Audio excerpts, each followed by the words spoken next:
Assalamualaikum warahmatullahi wabarakatuh. Bismillahirrahmanirrahim. Alhamdulillahirabbil alamin.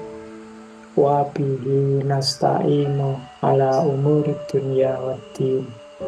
Allahumma sholli wa sallim wa barik ala habibina wa syafi'ina sayyidina wa maulana Muhammadin wa ala alihi wa ashabihi wa man tabi'ahum bi ihsanin ila yaumiddin.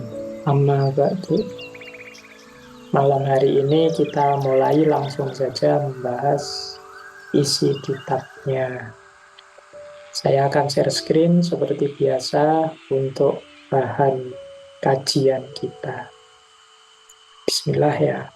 Ini seperti yang kita bahas minggu lalu, kitab Hikam ini termasuk kitab, kalau kata Syekh Abdul Somad Al-Falimbani, kitab level mutawasid, level 2. Jadi mengasumsikan teman-teman sudah orang baik semua. Tinggal sekarang bagaimana menata hati kita, menata batin kita agar mengarah kepada Allah. Jadi secara umum isinya kitab Hikam seperti itu. Jadi tidak mengajarkan misalnya seperti akhlak dari basic, dari dasar. Bismillah. Jadi ini kita kayak kalau ngaji filsafat itu ketemu quote-quote indah, dan itu terus-menerus sebanyak 264 kali. Jadi kita membahas semacam itu. Saya awali ya dari hikmah yang pertama. Al-hikmatul ula. Hikmah yang pertama. Min alamatil iktimati alal amali nuksonur rojai inda wujudiz zalali. Min alamatil iktimati alal amali, di antara alamat tanda-tanda seseorang itu berpegang atau bergantung pada amalnya adalah nuksonur rojai, berkurangnya harapan, inda wujudis zalali, ketika ada kesalahan atau ada kekurangan. Baik, kita pelan-pelan ya kita uraikan hikmah yang pertama ini. Jadi di antara tanda-tanda bergantung pada amal adalah berkurangnya harapan saat terjadi atau terdapat kekurangan. Kalau teman-teman banyak baca kitab-kitab tasawuf, di antara yang harus kita taklukkan dalam batin kita adalah iktimat alal amal, bergantung pada amal, mengandalkan amal. Jadi yakin sukses, yakin selamat, yakin berhasil karena amal kita. Jadi kalau dalam tasawuf, mental seperti itu dikritik. Jadi sesuatu yang kurang utama. Kalau kita kan biasanya memang membanggakan diri kita, menyatakan kita bisa, kita mampu, dan lain sebagainya, dan kita bisa mencapai sesuatu, menghasilkan sesuatu. Kita lupa bahwa kalau kita terlalu mengandalkan amal kita, ada beberapa efek nantinya. Yang pertama tentu saja, terlalu mengandalkan amal itu sama dengan mengandalkan diri kita sendiri. Karena yang beramal itu kan diri kita. Ini tentu saja membawa pada rasa ujub, sombong, riak, dan lain sebagainya. Jadi merasa diri bisa, merasa diri mampu, dan lain sejenisnya. Jadi ini iktimat alal amal itu membuat kita seolah-olah sayalah yang bisa memproduksi sesuatu, menghasilkan sesuatu, mencapai sesuatu. Jadi ini yang disebut tidak utama. Kenapa? Membuat orang sombong, merasa besar, merasa bisa, merasa mampu. pada akhirnya dia lupa bahwa kemampuan dia, kebisaan dia, keberhasilan dia itu sepenuhnya semuanya sumbernya kan Allah. Jadi bukan kita yang kuasa atas hasil, tapi Allah. Dan kita melupakan itu. Kita merasa yo amal kita, yo perbuatan kita. Kita lupa bahwa bahkan sekedar kesadaran kita itu pun anugerahnya Allah. Terbukanya hati teman-teman malam hari ini misalnya belajar, mau ikut kajian, itu kan hati yang terbuka.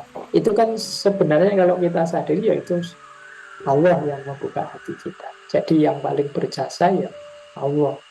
Makanya kita dituntun untuk senantiasa sering-sering bersyukur dan mengucapkan Alhamdulillah. Karena yang layak dipuji, yang punya jasa satu-satunya ya hanya Allah saja.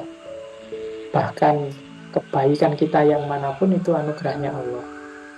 Kalau teman-teman masih ingat, sering saya ceritakan, misalnya kisah dari Robi'ah Al-Adawiyah, yang suatu ketika seorang sahabatnya tanya pada beliau, "Wahai Robi'ah, kalau saya bertobat, apa Allah akan mengampuni saya?" Itu jawabannya Robi'ah unik. Kata beliau, "Enggak, kalimatmu salah." Kata Robi'ah, "Kalau Allah mengampunimu, maka engkau akan bertobat." Jadi ini sebenarnya isyarat bahwa yang membuka hati kita untuk sadar dan mau tobat itu Allah. Yang memberi hidayah kita untuk berkeinginan bertobat itu Allah. Jadi bukan gerak hati kita sendiri, karena yang menggerakkan hati itu ya hakikatnya Allah. Maka kalau ada orang iktimat alal amal, itu sebenarnya dia secara tidak langsung melupakan perannya Allah dalam hidupnya. Nah, dalam hikmah yang pertama ini ditunjukkan indikatornya. Kapan saya iktimat alal amal?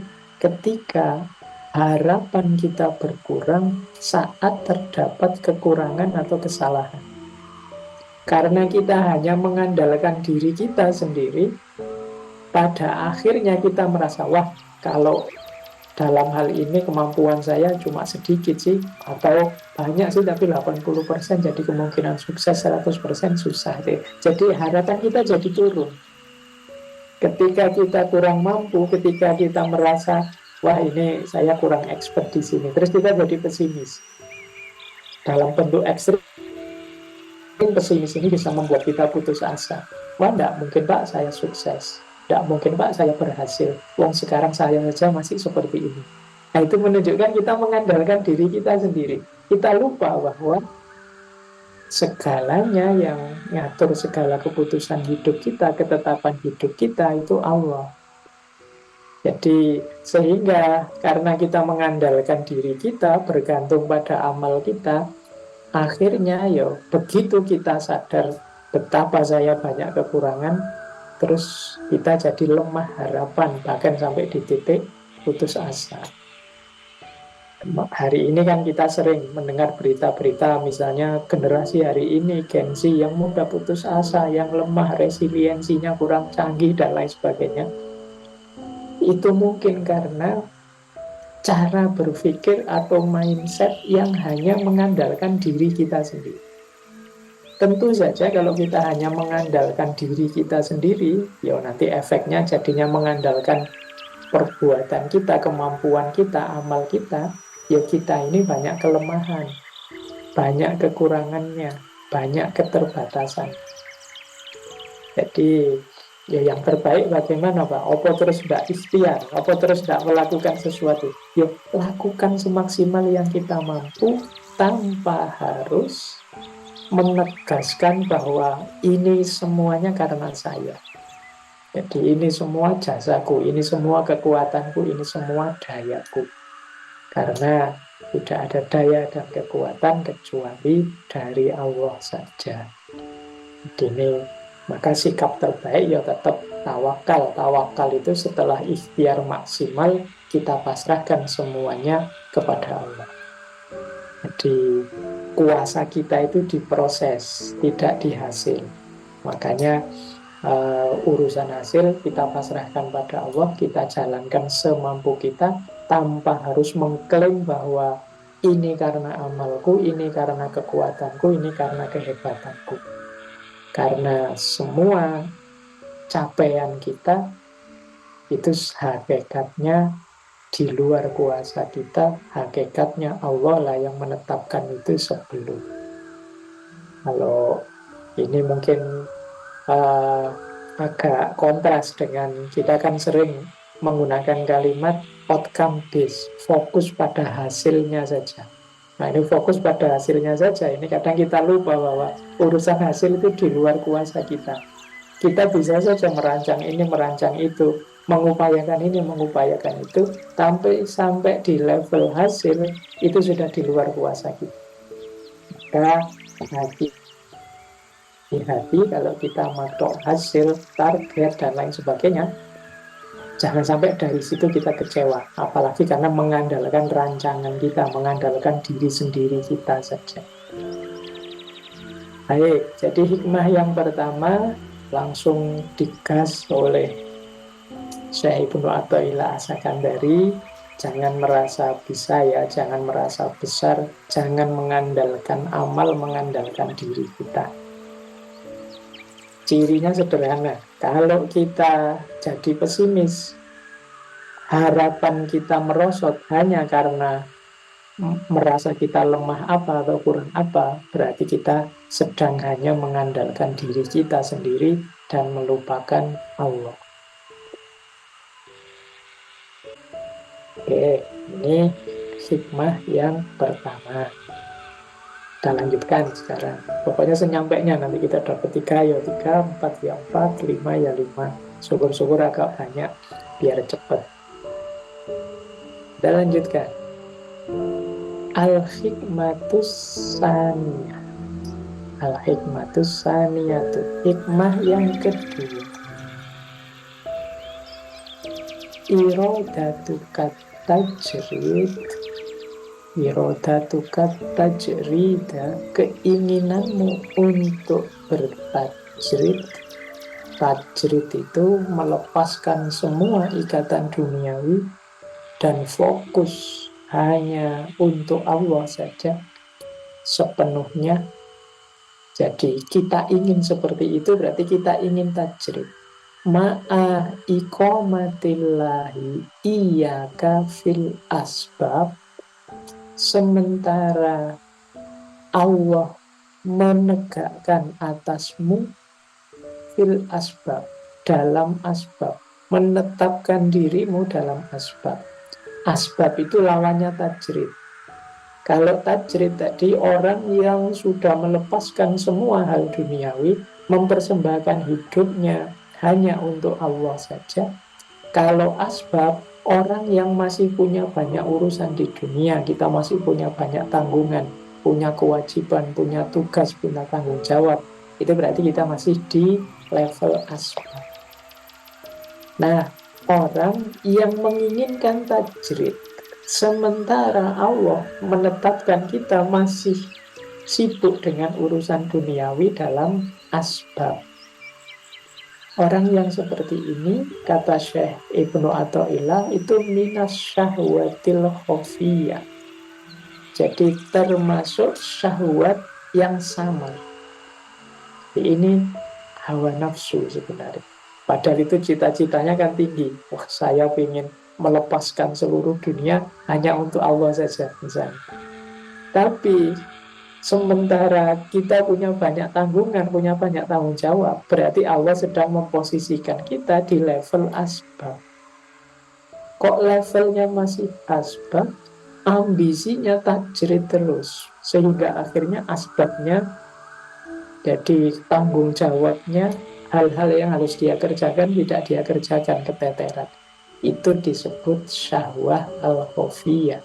Berarti itu termasuk syahwat yang tersembunyi. Sebaliknya juga begitu. Wa irodatukal asbab, ma'a iqomatillahi iyyaka fit tajridi, keinginanmu untuk asbab berarti ingin ngurusi dunia yang macam-macam, ma'a iqomatillahi iyyaka fit tajridi, sementara Allah sudah menetapkanmu di level tajrid.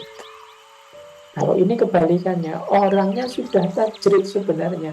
Dia sebelumnya itu sudah mampu lepas dari keterikatan, ketergantungan duniawi, tanggung jawab duniawi. Tapi kok ya malah dia ingin ngurus hal-hal yang lebih rendah dari itu di level asbab. Ingin ngurus ini, ngurus itu yang duniawi.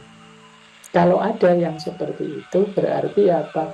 Inhitotun, kemerosotan anil himmatil aliyati, dari himmah cita-cita yang tinggi. Ini ya bahasa sederhananya malah degradasi, turun level. Baik, jadi kalau kita baca untuk keinginanmu untuk tajrid, sementara Allah menetapkan dirimu dalam asbab termasuk syahwat yang tersembunyi. Dan keinginanmu akan asbab, sementara Allah menetapkan dirimu dalam tajrid, berarti kemerosotan dari cita-cita yang tinggi. Ini pesan pertama sebenarnya dari hikmah yang kedua ini. Tentu saja mari kita sadari makom kita, posisi kita. Jadi, mungkin hari ini banyak orang yang gayanya kayak sudah tajrid, padahal dia belum ada di level itu. Banyak orang yang acting sudah tajrid, mungkin acting seperti wali, acting seperti para arifin dan lain sebagainya, tapi sebenarnya dia belum ada di level itu. Dia masih punya tanggung jawab ini, tanggung jawab duniawi itu, amanat ini, amanat itu. Maka disindir oleh Syekh Ibnu Athaillah, ya kalau ada yang seperti itu berarti masih diliputi oleh syahwat. Jadi ini yang mungkin harus kita hati-hati, kita pahami level kita, makom kita. Nanti mungkin di beberapa kitab tasawuf tertentu dijelaskan juga sebenarnya baik melalui jalan tajrid maupun jalan asbab kita bisa dekat dan sampai pada Allah dengan rute kita masing-masing. Yang jadi petani, urusilah pertanian sebaik mungkin. Disitulah nanti kita bisa lebih dekat dengan Allah. Yang jadi guru, jadi dosen, yang ngajar yang baik, nuntun murid, siswa sebaik yang kita mampu. Dan itu akan jadi kendaraan kita untuk tambah dekat kepada Allah. Jadi kita mungkin sebagian besar, saya tidak tahu ya yang ikut ngaji malam hari ini, tapi ya mungkin sebagian besar makomnya masih asbab lah seperti saya. Nah, ya jalan kita untuk dekat pada Allah itu bisa lewat rute asbab kita. Tidak harus memaksakan diri tajrid. Meskipun nanti akan ada orang-orang tertentu yang oleh Allah dianugerahi tajrid. Dianugerahi tajrid itu dia lepas dari urusan duniawi. Ya contohnya misalnya orang-orang yang ada urusan dunia apapun, tiba-tiba solusinya datang tanpa dia harus mengejar-ngejar. Itu kemungkinan Allah memposisikan dia di tajrid. Tanpa diikhtiari, misalnya tiba-tiba segala yang menyibukkan dia beres di semua terus, sementara hatinya ingin selalu dekat dengan Allah. Itu berarti kemungkinan oleh Allah kita dianugerahi tajrid. Ya secara umum cirinya tajrid itu yang pertama, Allah menjauhkan dia dari kesibukan-kesibukan duniawi. Jadi Allah membuat skenario diri kita itu tidak terlalu sibuk dengan dunia. Jadi kemudian ditumbuhkan hati kita kecintaan, kedekatan, ingin selalu bersama dengan Allah. Dan jiwa kita tidak gelisah meskipun tidak punya macam-macam yang sifatnya duniawi. Meskipun ada banyak masalah duniawi, kita tetap fokus, sadar hadirnya Allah. Kalau kita ada gejala seperti ini, kemungkinan Allah memposisikan kita di makom tajrid. Nah, ini tajrid ini anugerah Allah sepenuhnya. Bisa juga karena kita melakukan amal ini, amal itu yang menghadirkan ridhonya Allah, terus kita ditakdir tajrid. Sehingga tiba-tiba saja semua problem, semua urusan kita beres, kemudian kita begitu bersemangat, begitu bergairah untuk ingin lebih dekat lagi dengan para wali itu ya. Sebagian besar makomnya tajrid sudah bisa lepas dari keterikatan duniawi. Kan ada banyak cerita-cerita itu ya, aulia seperti Syekh Ibrahim bin A'zam. Dulu di Ngaji Filsafat kita bahas bagaimana dari seorang raja tiba-tiba bisa lepas begitu saja menjadi seorang sufi. Padahal ya raja, kalau hari ini mungkin presiden, itu kan urusannya banyak. Tapi tiba-tiba saja beliau ingin lebih dekat pada Allah dan bisa. Nah, tidak gelisah lagi oleh nanti kerajaannya gimana, anaknya gimana, masa depan keturunannya gimana. Sudah pikiran-pikiran tentang itu sudah tidak hadir lagi. Oleh Allah disibukkan oleh kebersamaan dengan. Cuma ini saya bilang ya, makom ini anugerahnya Allah, ketetapannya Allah. Bisa saja sih orang dari makom asbab naik ke level tajrid.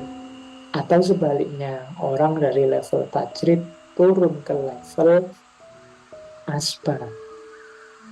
Ini ketetapannya Allah. Cuma kalau kita yang mengupayakan irodatuka tajrid tadi, kita wah pokoknya saya harus tajrid ini. Sementara Allah memposisikan kita di level asbab.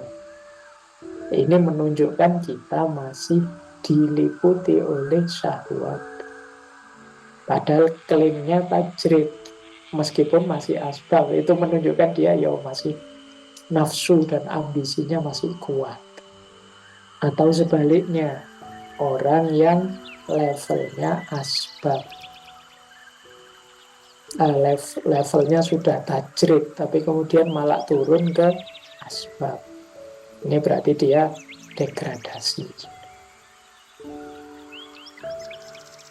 Baik ya, teman-teman, hikmah yang kedua ini berarti pertama kita sadar posisi, kemudian yang kedua mari kita jalankan posisi kita semaksimal yang kita mampu tanpa harus disibukkan oleh capaian-capaian level.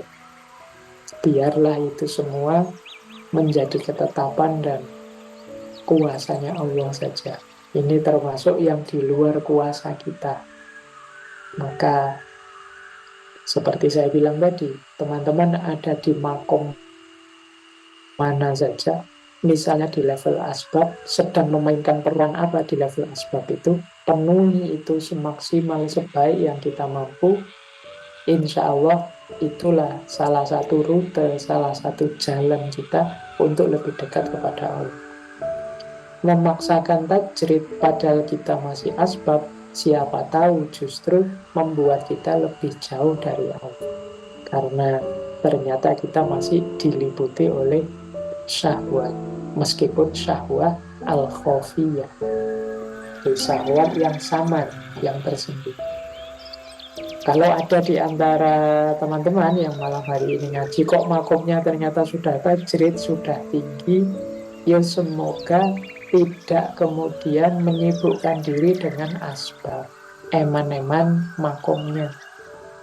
Nanti kalau merosot ke level yang rendah ya kita sedang degradasi. Mungkin nanti ada yang tanya, Pak lah gimana di sekitar kita ada banyak masalah, ada banyak problem, ada banyak yang perlu dibereskan. Terus problem-problem itu kan ada penanggung jawabnya sendiri, ada yang ahlinya, ada yang mungkin sudah lebih expert di bidangnya masing-masing untuk menyelesaikannya. Kalau kita masih sibuk di sana, ya memang mungkin makom kita masih asbab. Tapi orang tajir itu memang hatinya hanya Allah saja. Sudah tidak sibuk dengan dunia yang macam-macam. Baik, semoga bisa ditangkap ya hikmah yang kedua ini. Setelah tadi yang pertama kita diingatkan, jangan sombong, jangan merasa bisa, jangan bergantung pada amal kita, jangan putus asa kalau memang kita masih banyak kekurangan. Di hikmah yang kedua ini kita disadarkan posisi, peran, dan makom kita. Mari kita jalankan semaksimal yang kita mau di posisi kita. Oke, kita lanjutkan. Sekarang hikmah yang ketiga. Al-hikmatu thalitsatu. Hikmah yang ketiga. Sawabikul humani la takhriku aswarul akdar. Umam itu, atau ada yang baca imam, jamaknya himmah. Jadi sawabikul himami, tingginya cita-cita, kuatnya keinginan, la tahriku aswarul akdari, tidak akan mampu menembus tirai takdir. Kalimatnya pendek, tapi nanti maknanya mesti dalam. Jadi di hikmah yang ketiga ini, Syekh Ibnu Athaillah ingin menegaskan sebesar apapun cita-cita dan keinginan kita, tetap tidak akan bisa melampaui atau mengalahkan takdir yang sudah ditetapkan oleh Allah. Ini harus hati-hati menjelaskannya. Kalau tidak hati-hati, teman-teman jatuhnya terus jadi pasif, pasrah, tidak ngapa-ngapain.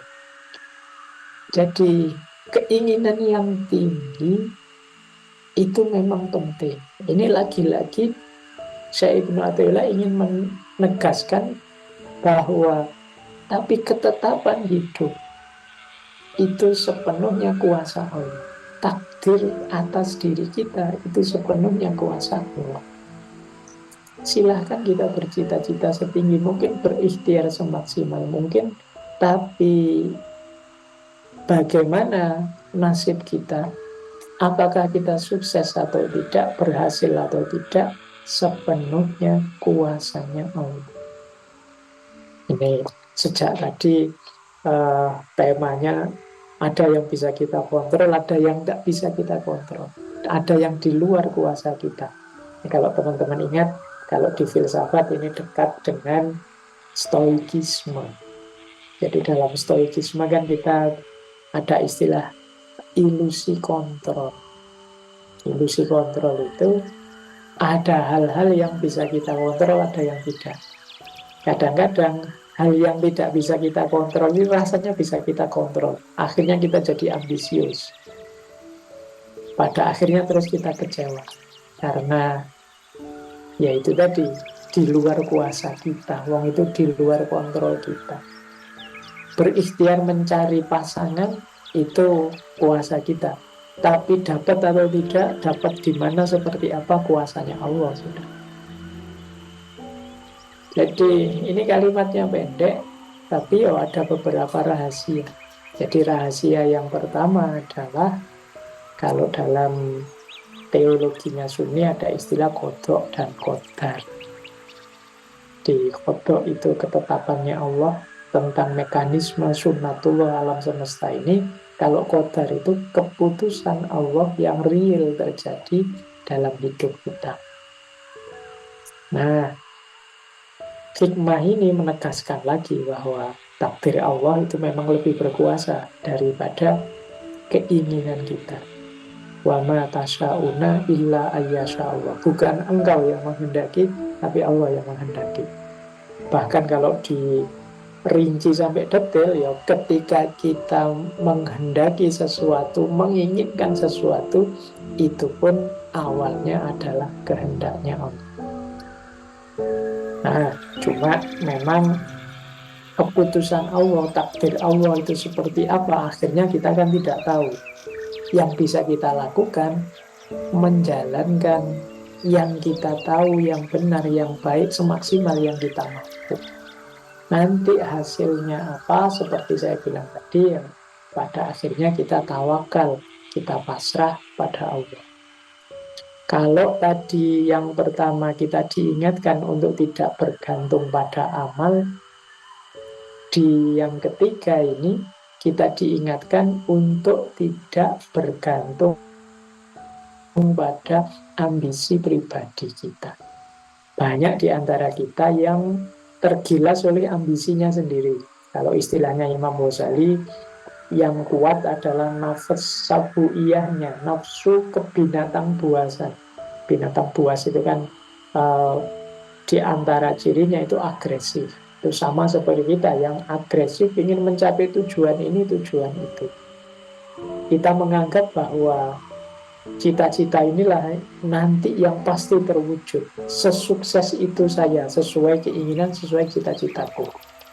Dan ini kalau tidak hati-hati, kalau tidak siap mental, bisa membuat kita kecewa, bisa membuat kita putus asa pada akhirnya. Jadi hikmah yang ketiga mengajarkan kita selain berikhtiar semaksimal mungkin, ya mari kita ridho dengan apapun ketetapan Allah. Karena sawabikul himam latah riku aswaro akbar. Tingginya cita-cita tetap tidak akan mampu menembus tirai takdir. Maknanya bukan berarti kita pasif, pasrah saja, tapi bermakna mari kita lakukan semaksimal yang kita mampu tanpa harus memastikan hasilnya seperti apa. Urusan hasil, mari kita pasrahkan saja kepada Allah. Baik, saya lanjutkan lagi. Semoga paling tidak bisa dapat 5 hikmah ya malam hari ini. Kelihatannya kalau sampai 5 masih satu tema. Tema-tema untuk kita tidak bergantung pada amal, pada diri kita, pada ambisi kita. Nah, sekarang yang keempat. Al-hikmatur rabi'atu. Hikmah yang keempat. Arif nafsaka minat tadbiri. Fama koma bihi ghairuka angka la takum bihi linafsika. Arif nafsaka, istirahatkanlah dirimu minat tadbiri, dari pengaturan, terlalu ikut campur ngurusi. Fama komu bihi ghairuka, karena sesuatu yang sudah ditegakkan, dilakukan oleh orang selain kamu pada dirimu. Jadi apa yang sudah dilakukan oleh orang untukmu, ya jangan kamu lakukan lagi untuk dirimu. Berarti ini tidak ada gunanya ya kamu mengulang saja. Sudah ada yang ngurusi, kok kamu ikut ngurusi, sederhananya kan itu. Jadi jangan membebani dirimu. Ini kalau maksudnya hikmah ini ya. Kenapa kita disuruh istirahat? Istirahatkan dirimu dari pengaturan. Jadi jangan terlalu membebani diri kita dengan pengaturan, dengan perencanaan yang berlebihan. Karena Allah itu Rabbun, Allah itu maha pemelihara, maha pengatur. Allah sudah mengatur segalanya untuk kita. Sesuatu yang sudah diatur orang untuk kita, ya logikanya kita tidak harus ikut ngatur-ngatur lagi. Wong sudah ada yang ngurusi. Jadi ini kalau dalam bahasa profesional ya kita masing-masing kan punya peran. Misalnya urusan nanam padi para petani, urusan berdagang para pedagang, yang nyari ikan para nelayan, kan semua ada yang ngurusi. Jadi mereka nanam padi, kita yang makan. Mereka nyari ikan, kita yang makan ikan. Nah, ini perannya beda-beda, masing-masing sudah ngurusi. Kalau sudah diurusi, ya kita tidak harus kemudian ikut nanam padi sendiri, ikut berdagang sendiri, ikut nyari ikan sendiri. Sudah ada yang ngurusi. Nah, logikanya seperti itu. Nah, hidup ini juga begitu. Jadi, jangan terlalu berlebihan merencana, nanti hasilnya kecewa. Kenapa? Karena yang ngatur segalanya itu sudah ada Allah. Ini kalau pakai rumus kita, itu sering kan ada istilah, misalnya Allah sudah menetapkan rezeki kita, jodoh kita, umur kita. Itu Allah sudah menetapkan. Jadi jangan berlebihan ngatur sampai detail. Nanti kamu hanya lelah. Jadi hanya capek saja dapatnya. Biarlah yang seperti hikmah sebelumnya, yang ranahnya Allah, biar Allah saja yang ngurusi, yang menjalankan. Kita tidak semaha kuasa Allah yang bisa mengontrol segalanya. Yang kita tahu itu kan sejauh wawasan kita, pengetahuan yang kita punya saja. Tapi kalau Allah lebih detail, lebih luas, lebih segalanya dibandingkan kita. Hari ini banyak orang stres karena merasa aku yang harus ngatur semuanya sendiri. Jadi belum puas kalau belum ngatur sendiri. Nah, ini akan capek kita. Dalam hidup juga begitu. Jadi banyak orang yang cemas tidak perlu sebenarnya. Tapi kemudian cemas. Kenapa? Terlalu ikut tadbir. Terlalu ikut ngatur. Ini mungkin perlu kita lebih detailkan lagi ya. Apa sih Pak sesuatu yang kita jangan ngatur yang di luar kontrol kita itu? Kita sebut saja ya beberapa. Misalnya begini. Ada hal-hal yang secara mutlak sudah ditetapkan oleh Allah. Kapan kita lahir, nanti kapan kita meninggal, siapa orang tua kita, kita nanti akan mengalami hal besar apa saja dan lain sebagainya. Ini kan takdir. Di luar kontrol kita sudah. Kita tidak minta lahir di sini, orang tuanya siapa. Ya kita muncul sendiri sesuai kehendaknya Allah melalui orang tua yang mana. Nanti kita meninggal kapan Allah sudah menetapkan. Jadi ini keputusan Allah sudah sepenuhnya, tidak usah kita kemudian gelisah karena itu, apalagi ingin ikut-ikut ngatur. Yang kedua, kalau ini kemarin kita belajar di Stoicisme itu, peran orang lain, tindakan orang lain, pikiran orang lain. Kadang-kadang kita tidak puas, ini orang kok begini sih, orang kok begitu sih, terus kita ingin ikut-ikutan ngatur. Dan kita kecewa kalau orang tidak ikut nasihat kita, tidak ikut petunjuk kita. Padahal kita tidak bisa memaksa orang lain untuk berpikir, bertindak persis seperti yang kita inginkan. Selain setiap orang punya perspektif sendiri, punya cara hidup sendiri, juga kebenaran yang kita tawarkan padanya bisa saja relevan, bisa juga tidak relevan untuk dirinya. Karena itu di luar kuasa kita sudah. Tugas kita maksimal kalau pada orang lain kan hanya watawasau bil haq, watawasau bis sabr. Sisanya di luar kuasa kita. Termasuk yang di luar kuasa kita adalah masa depan. Kita belakangan gelisah sekali kalau membahas masa depan. Seperti apa ya Indonesia nanti. Sekarang saja sudah gelap, jangan-jangan dalam masa depan. Masa depan itu sesuatu yang belum terjadi. Kalau itu belum terjadi, segala kemungkinan masih mungkin. Lah kok kita sudah gelisah dulu, sudah cemas dulu, sudah depresi dulu.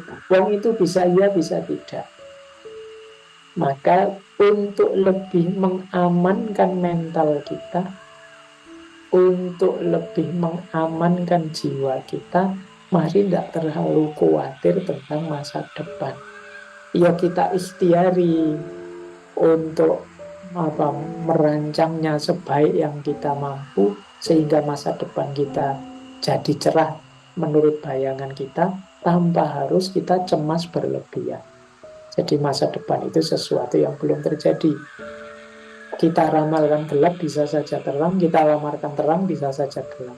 Karena sepenuhnya kuasanya Allah.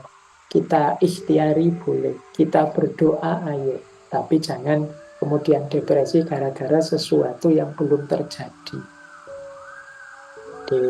Sekarang kan banyak yang, Pak, saya tidak mau nikah Pak, karena lihat banyak pengalaman-pengalaman orang nikah dikhianati, ada pelapornya, ada macam-macam cerita-cerita, terus memutuskan tidak menikah. Padahal besok kalau saya nikah mesti dikhianati, Pak, mesti. Itu kan masih kemungkinan. Bisa kita minimalkan mengaturnya sejak sekarang. Tapi kita terus gelisah sendiri, depresi sendiri, hanya karena besok kemungkinan-kemungkinan yang bisa ya, bisa tidak. Nah, ini disindir oleh Syekh Ibnu Athaillah, arif nafsaka minat tadbiri fama koma bihi wairuka angka latakum bihi linafsika. Istirahat dari pengaturan-pengaturan, karena apa yang sudah diatur oleh yang selain dirimu, maksudnya diatur oleh Allah, ya tidak harus kemudian kamu lakukan sendiri. Sudah ada yang mengatur, dan yang ngatur itu jauh lebih maha kuasa. Ini mungkin tema hikmah-hikmah malam hari ini menarik untuk teman-teman yang sedang perlu ngerem sebentar, perlu istirahat sebentar dari capeknya mengurusi macam-macam hal-hal duniawi tanpa kita seleksi mana yang dalam kuasa kita, mana yang memang harus kita lakukan dalam kuasa kita. Baik, mungkin masih nyampe ya, satu lagi biar pas 5.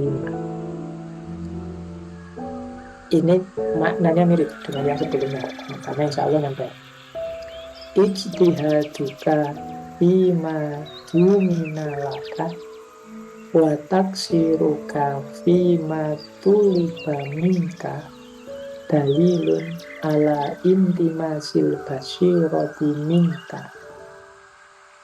Ijtihaduka, sungguh-sungguhmu, keseriusanmu melakukan fima, dalam hal apa, duminalaka, yang sudah dijamin untukmu, wa taksiruka, dan santaimu, peremehanmu, pengabaianmu, fima tuliba minka, dalam hal-hal yang dituntut darimu.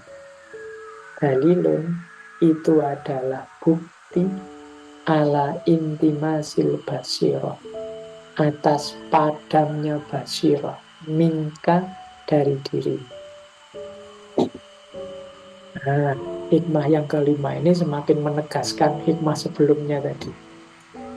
Ketika kita tidak bisa memilah mana yang dalam kontrol kita dan mana yang di luar kontrol kita. Akhirnya apa?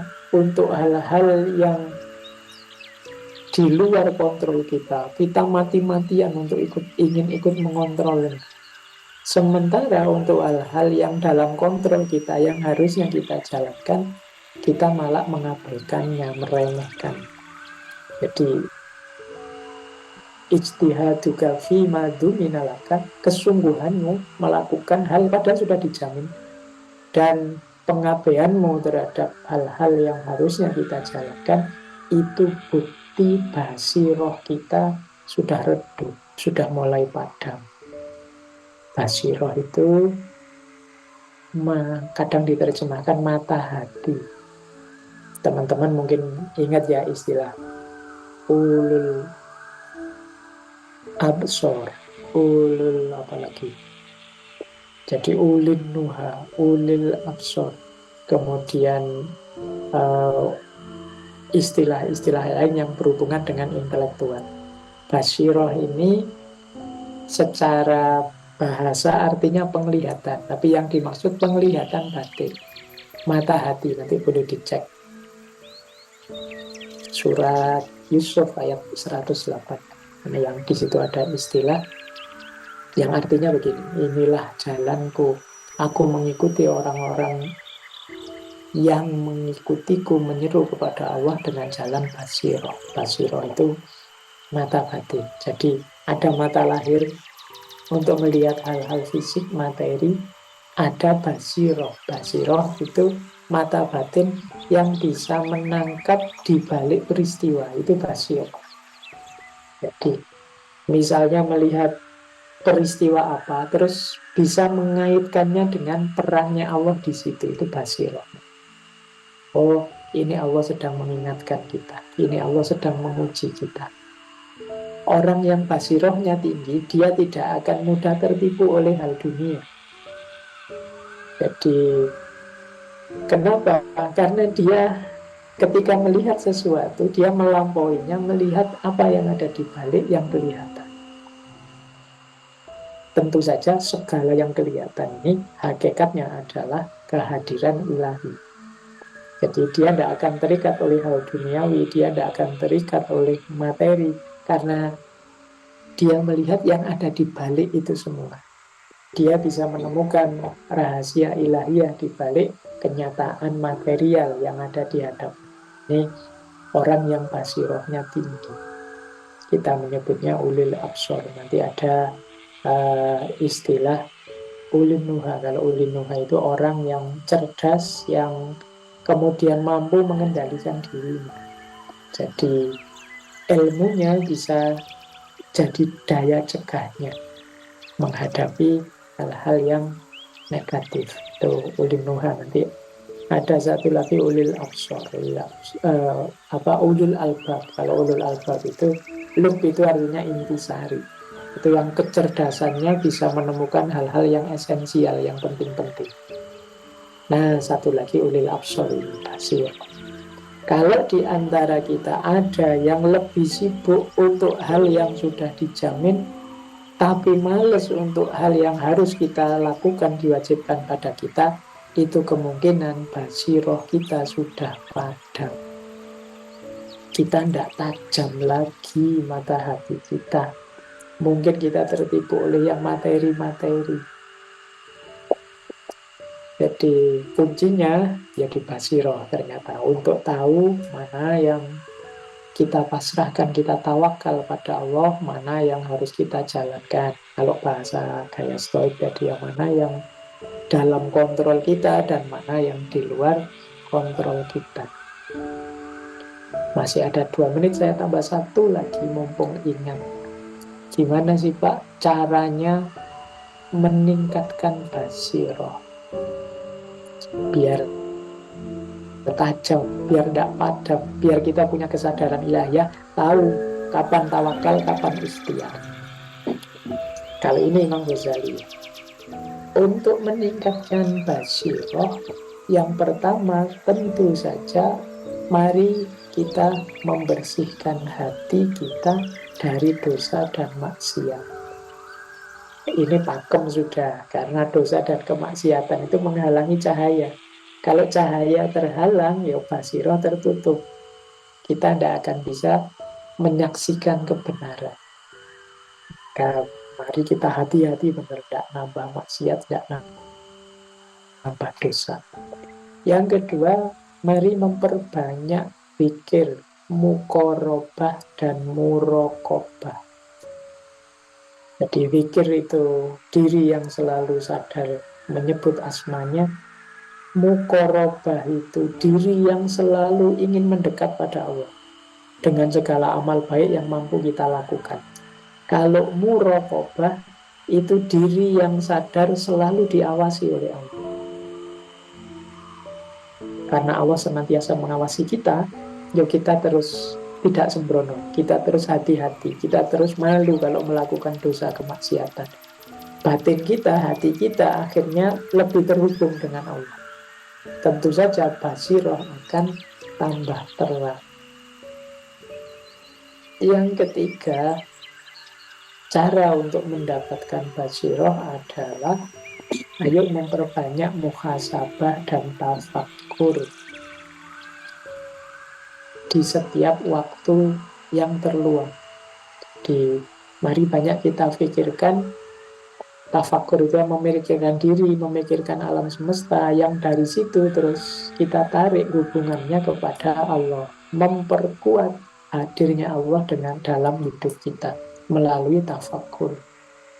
Melihat apa saja, kita rasakan hadirnya Allah di situ. Kalau hal-hal yang dahsyat, yang luar biasa, mungkin di luar jangkauan pikiran kita, kita menyebutnya hadirnya Allah melalui sifat jalaliyahnya. Kalau hal-hal yang indah, menenteramkan, membuat kita terpesona, itu kemungkinan yang hadir asma Allah yang coraknya jamaliyah, keindahan. Nah, ini bisa lebih membuat basiroh kita terang. Kemudian basiroh juga terang, penting juga kita belajar dekat, banyak bergaul dengan orang-orang soleh. Orang-orang soleh ini yang frekuensi dan vibrasinya bisa membuat basiroh kita tambah tepat. Dekat dengan mereka itu kita kena tarikan spiritual dari mereka. Ini orang-orang soleh. Makanya di antara obatnya hati kan dulu kita pernah belajar Sunan Bonang itu kan yang beliau menyebut wong kang soleh kumpulon.